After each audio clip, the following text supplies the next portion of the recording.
reason I wanted to make this video is for my great-grandchildren and any that come along later than that.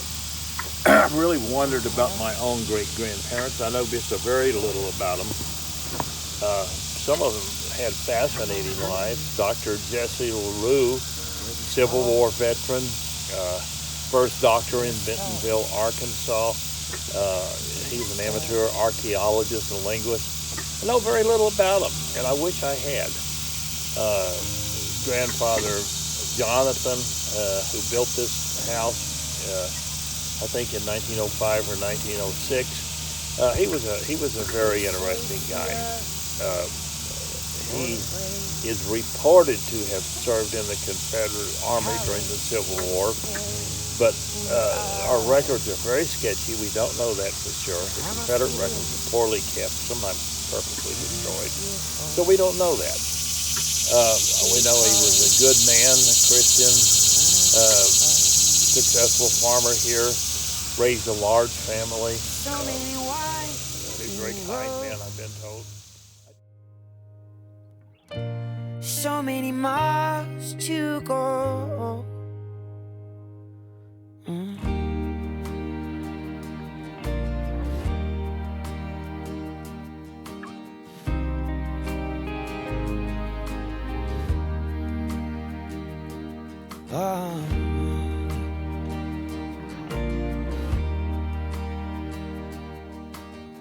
All night.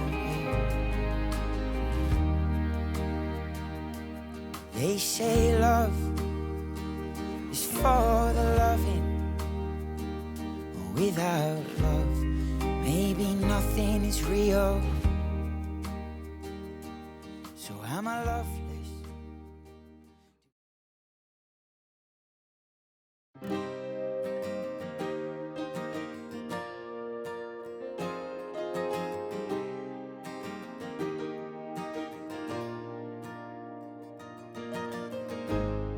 How you doing, darling? How you getting on?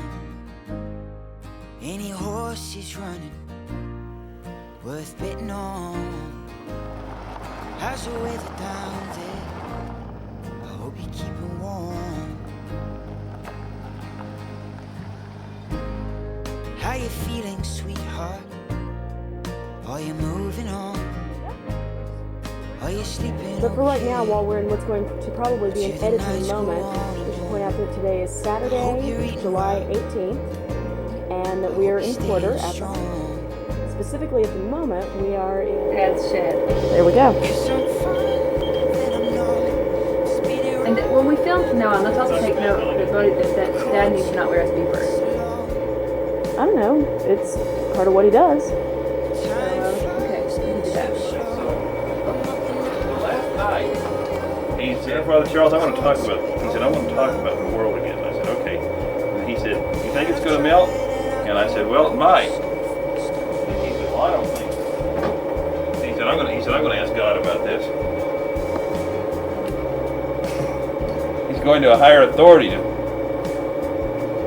Last night we were talking, and he said, Grandfather Charles, he said, the sun's going down over there. And I said, yeah. And he said, it comes up over there.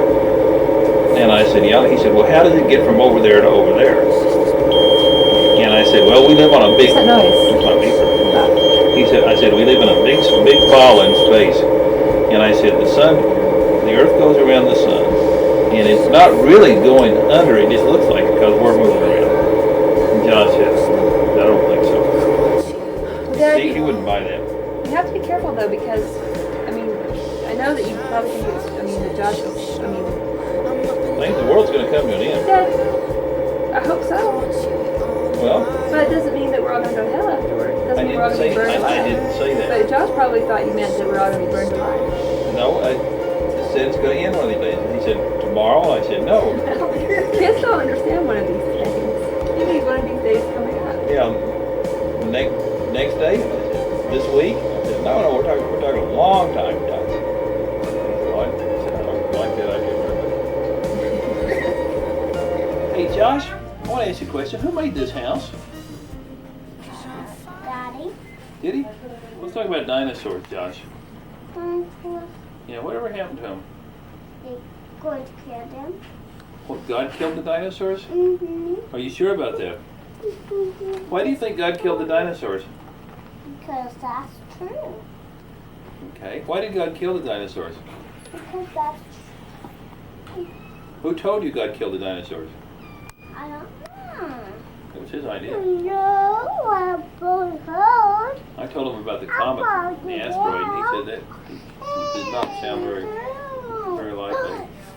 Climb up here. Come on, get up here, big girl. Oh, gosh. Ah, what a partner. Huh? Oh, you like that kitty?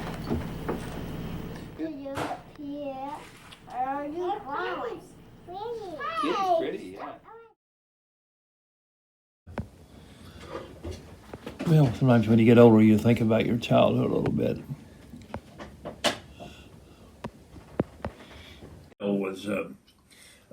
I have very vivid memories of Grayville. I actually remember when we moved to Grayville, and I must have been about 3 or 4 years old. I remember riding all night in the car, and Dad was driving, and of course, and I remember in the morning when we were driving into Illinois, seeing the sun come up in the car. Where were you driving from? From the home place down Right. here at Porter. And I remember that very, very clearly. That's when I first started becoming aware of my memories as a human being. Well, I mean, this was a little town about the size of Porter, or a little bit bigger. Oh, each child received a balloon from the guest of honor.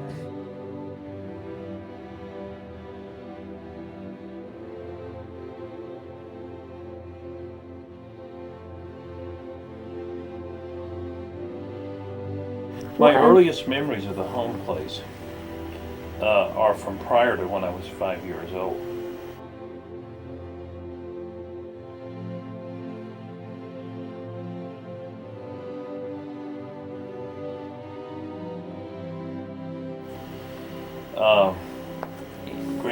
At that time it was quite run down.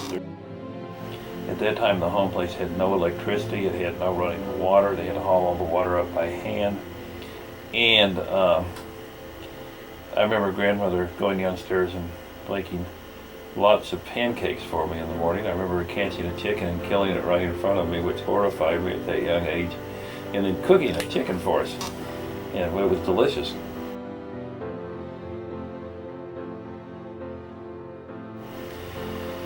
Well, one of my earliest memories of the home place was when I was 5 years old. It happened on my 5th birthday. My folks were down here visiting from Illinois, and it was July the 5th, 1947, which was also my 5th birthday. That's how it was so fixed so firmly in my head. And my parents said, or somebody said, let's go fishing. So we all got in Dad's old car. I was in the front seat. I remember this quite vividly. I was in the front seat with my parents. Granddad Charles was in the back seat. And Helen was there too. And Helen went along with us. And I think that Mom and Helen and Margaret were in the back seat. And we were driving along. We had all our fishing poles, and we stopped in Wagner because Grandfather Charles always wore a nice hat. And they used to take them in to have them topped, I think they call it. They take them to a hattery and have them, for the form put back. So we stopped in Wagner there at a hat store right on Main Street. And Grandfather Charles went in, and he got his hat. He came out of the car. We were just pulling away, and we were going to go down and continue towards the river where we were going to go fishing. And my grandfather put his hand up to his head, and he said, "Oh my God!" And then he started vomiting. Well, they pulled over. There was a doctor in there in town. They took him immediately to the doctor, and the doctor said, "Well, he's had a bleed in his brain. He's had a cerebral hemorrhage."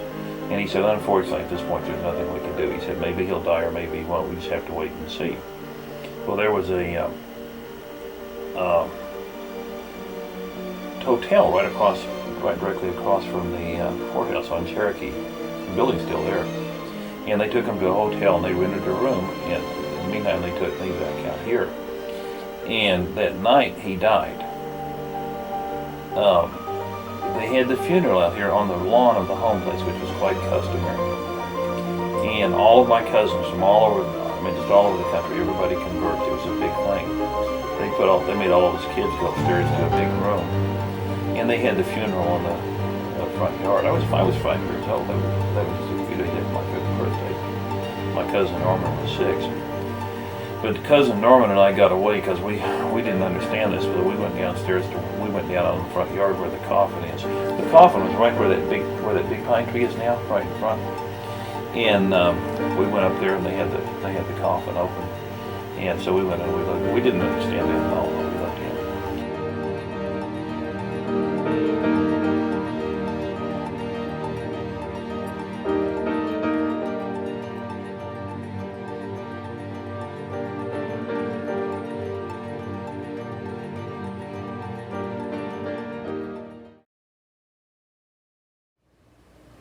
Okay, Dad, tell me about your Culver years.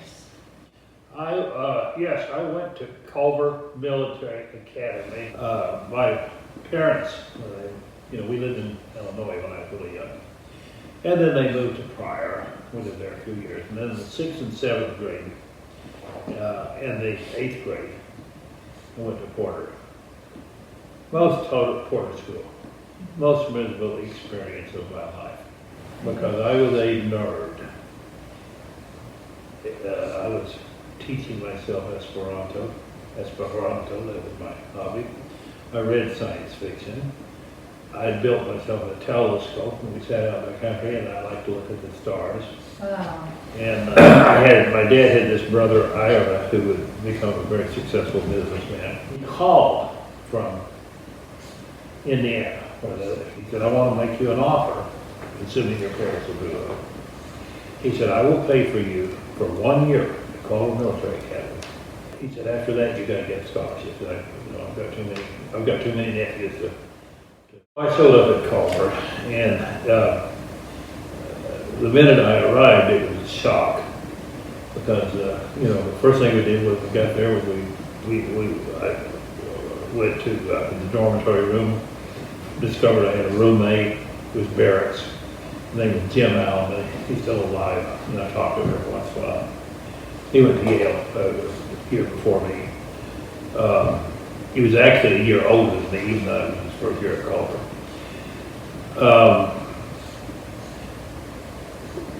We got our uniforms. Looked very much the same. The uniform looks very much the same. I don't. I'm 30 pounds heavier and 60 years older. I'll be 80 in 6 weeks. And it was a shock. I had to learn how to march. I had to learn how to salute. I had to get used to people getting in my face and yelling and screaming at me when I did anything wrong, and I was constantly doing things wrong. Wow. But on the whole, it was a lot better than being at Porter. Vastly better. Mm-hmm. And the really bright side of it was the academics. I went in and I was behind. It was very obvious I was behind in everything but Latin. And when I took the first Latin, my course with Commander Roos, my teacher said he was convinced I had had Latin before. And I said, no, it's because I taught myself Esperanto, which is very similar to Latin. The Latin-based language as far as vocabulary.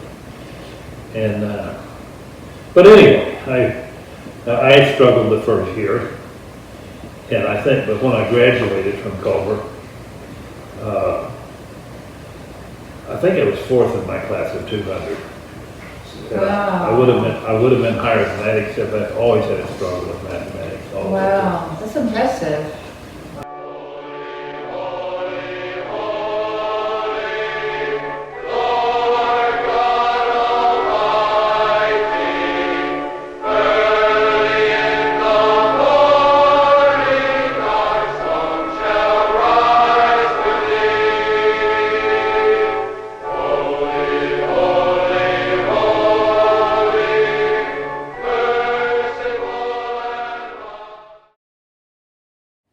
And then a couple days later, the Yale acceptance came in, and I thought, you just can't can't turn down Yale, you know. Yeah. Probably I should have, but I didn't. Well, good thing you didn't. Good thing I Because didn't. that's where you met Mom. That's where I met your mother. You wouldn't have existed.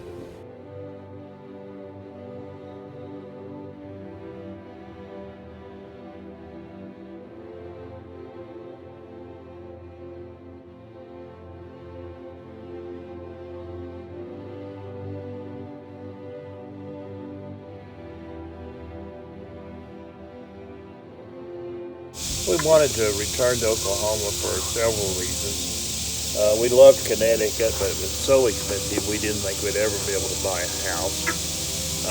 We thought Oklahoma would be a better place to raise kids, and most of all for me because it was home. And when I wasn't here close to home, I always felt like I was away from home. I wanted to come back.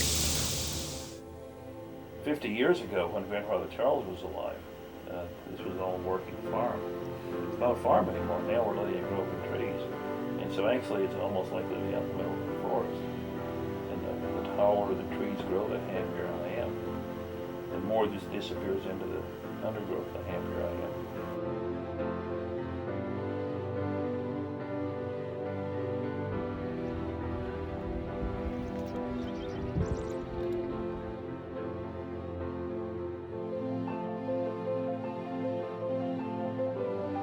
You've always worked a lot.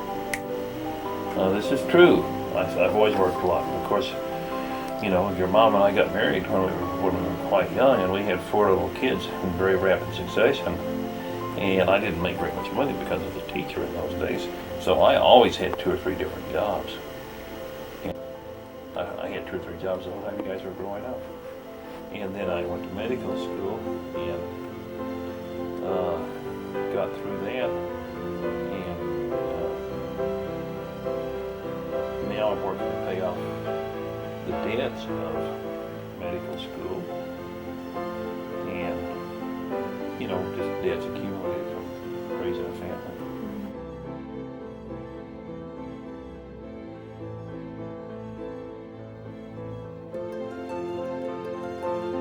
So what I'm going to do eventually, if I live long enough, is publish this as a textbook for learning to read Buddhism.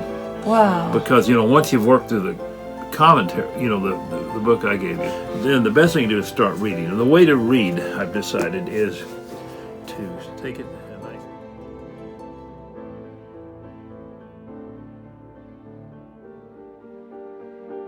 like this, and just go through it and see how people have translated it. Because sometimes it's very different, and sometimes they're, you know, it's hard to move from one language to another. Mm-hmm. Particularly when the intellectual framework and the language are so very different. Seems like there would be personal choices people would make. They do. Their own interpretations. Yeah, and sometimes they misunderstand. And I found a few cases where I think all 3 of them misunderstand, and I think I'm reading it correctly. Wow. So, anyway, what this is going to be is I'm going to publish the text. It's going to be keyed. Every folio is going to be keyed to the proper page here. What book is that? Show me the cover again. Oh, wow.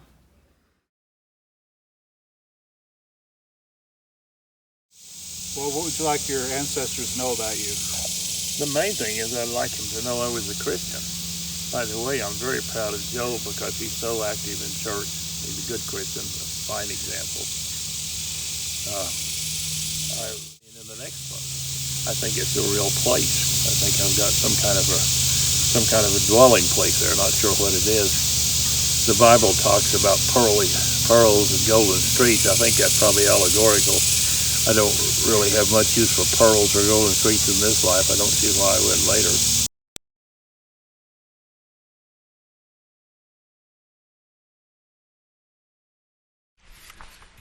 Just a few more days. Seems like the older we get, the quicker the sand runs through the hourglass, and don't know how much sand we got.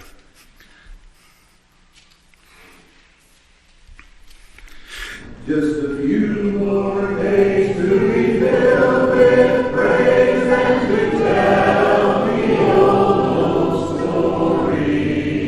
In when twilight falls. Sometimes times, in a crisis, it's a good idea to take a look at your presuppositions and ask yourself, am I doing everything right? Am I doing something wrong?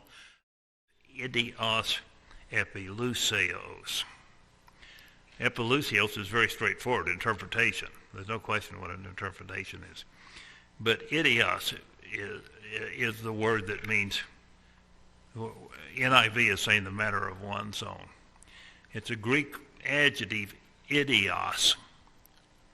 Anybody can guess what English word comes from idios? Idiot comes from it. Yeah. So really my two research languages have been Cherokee and Tibetan. And you couldn't imagine two languages that are farther apart. Yeah. Because one is totally agglutinative and the other is totally isolated. What does that mean? What does that mean? In Tibetan, you have a fairly small number of syllables. And usually they have a whole lot of meanings. And they only acquire their meaning, you only know what they mean in relationship with the other words in the sentence. And so what I think the shortcoming of the Tibetan grammars I've seen to this point is they don't really teach syntax.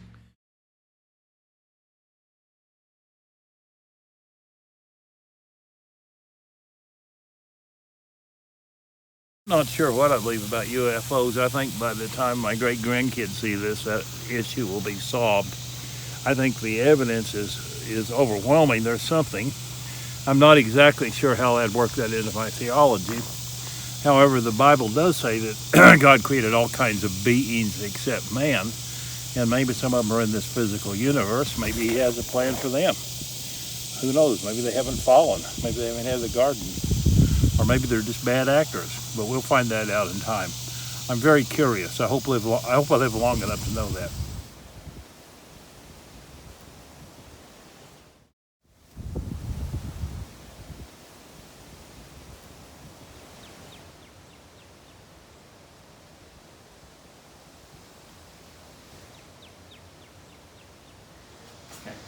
One memory I have of Grandfather Charles is he used to come every weekend and stay in the shed outside of our house, and he would always invite us over as kids to stay the night with him, and he'd always try to scare us on the way there, saying he saw a coyote behind us or crazy Uncle George. Yeah.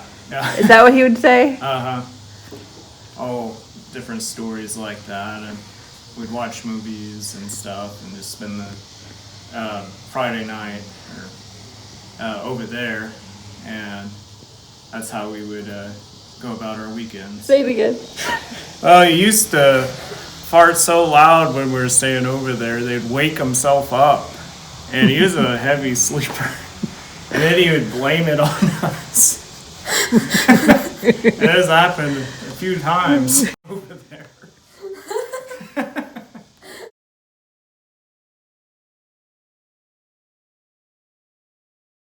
You're about to burn yourself. Are you recording? Well. Oh my. Do I? I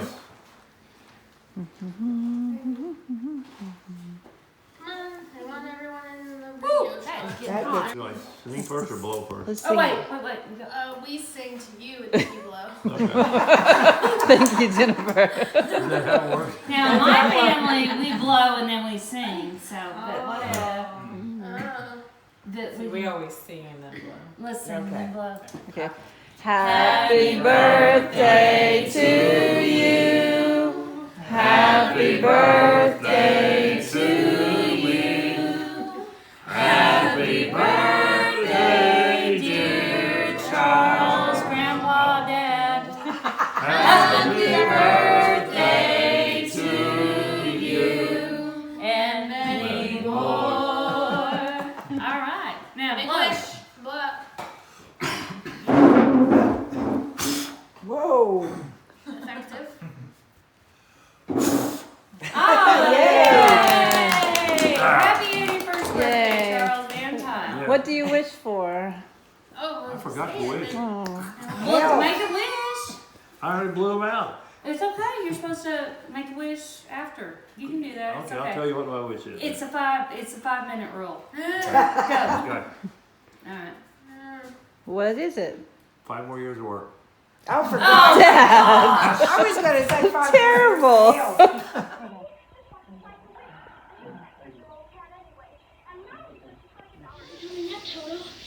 Did she hurt you? She tried to get you.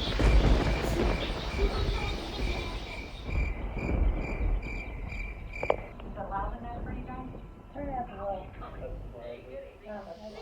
You know, Miss Go says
How come the stars shine so bright?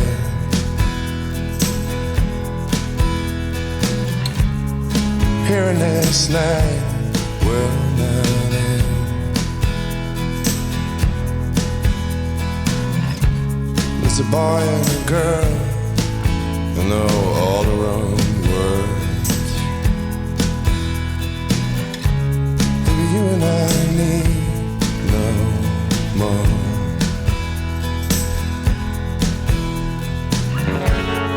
It's so good to be alone with you. It's so good to be open-eyed. They won't know the same.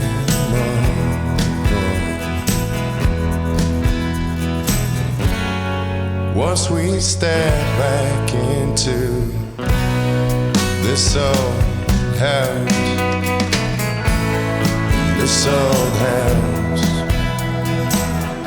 where every door is open, listen real close, this old house, this old house. We know there's more to this than there. We're a nation unto the soul. I kind of visualize heaven as being a lot like this farm. I wouldn't mind having a tent in a field with my dogs and my kids somewhere close around. That would be my idea of heaven.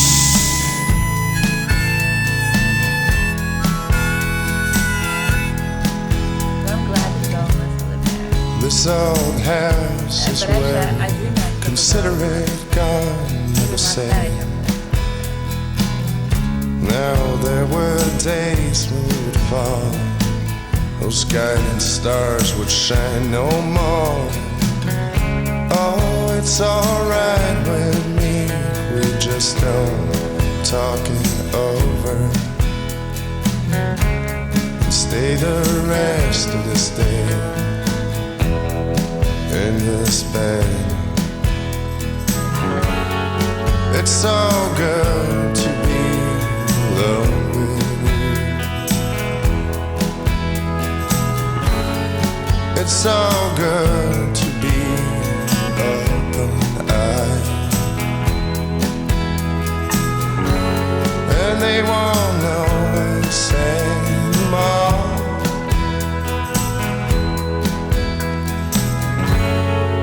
doors we step back into.